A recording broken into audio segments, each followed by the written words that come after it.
In this video, I'm going to teach you how to use the privacy settings of WordPress. First thing you need to do is log in and come to the dashboard. You're going to scroll down to Settings and click on Privacy. The privacy settings of WordPress are quite simple. You have three privacy options. The least private option is the default option, which allows search engines to index this site. What that means is that search engines can find you. For example, Google or Bing, school number 1, and this site very well might be the first one that pops up. If you ask search engines not to be able to find this site, that means that when you Google or Bing or Yahoo search for school number 1, this site should not come up. This does not mean that your site is private, it just means the whole world will not easily be able to find your site. The last option is to make your site private. This means it will be visible only to the users you choose. After you make your site private, you will have to go in and add individual users. If you are okay with making your site completely open to anyone, keep it on the first option. If you don't want the whole world to just easily search your site, but you don't need it to be private, you can leave it on number 2. Then you are done with this video. If you are interested in making your site private, then click on number 3 and save changes. Once you save the settings, you now have more options. One is to invite users to your blog. If you don't have any users that you have invited, the only person that will be able to access your blog is you. Down here is about link visibility. Don't worry too much about this option, and in fact, we are going to leave it unchecked. This means that if someone links to your blog, the URL will be hidden. If you don't want the URL to be hidden, you click here, but since we want the highest possible security, we do not want this clicked. Here, we're going to invite viewers to our blog.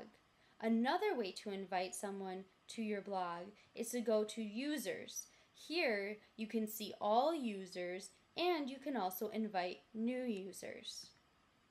But first we're going to invite some users to our blog. Here's where you put either usernames or email addresses. Most likely you are going to have a number of email addresses you want to add to the blog. Note here it says you can invite up to 10 at one time. So after you have 10 here, if you need to add more, you must first send an invitation, then come back and add more users. It also says to separate the usernames or email addresses by a comma. So we are going to add some email addresses, comma,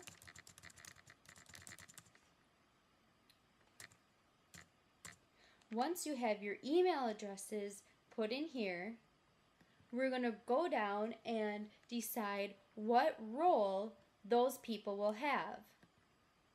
There's a role of administrator, editor, author, contributor, and viewer. To learn more about the roles, click here. This page will teach you all about the different roles. It is very important that you read this carefully so you know what you want people to be able to do.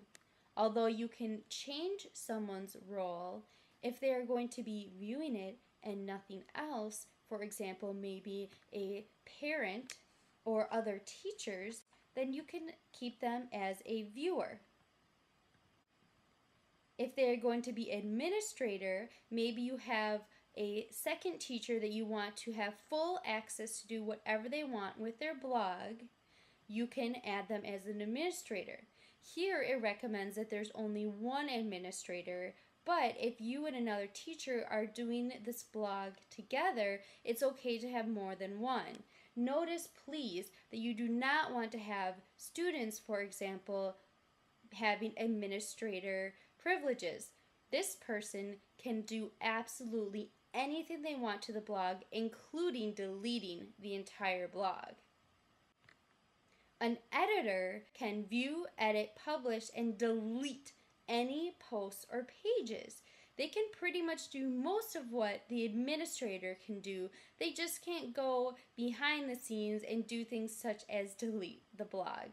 An editor could maybe be another teacher that you want involved, but you don't want to give them full administrator privileges. An author can edit, publish, and delete their own posts, or they can upload files and images.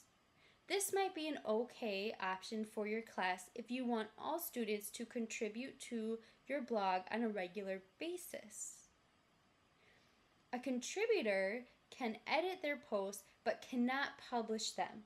So what they can do is they can create the post and then they submit it to you, you review it, and then once they have approval, it will be posted. A follower are the people who have signed up to receive updates each time you add new content. They do not have editing privileges and they can not write any blogs. A follower is the same as a viewer in this case. For these students, I'm going to allow them to be authors. Here you can leave a message.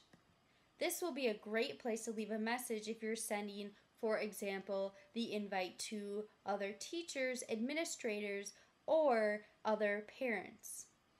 For my students, I'm going to tell them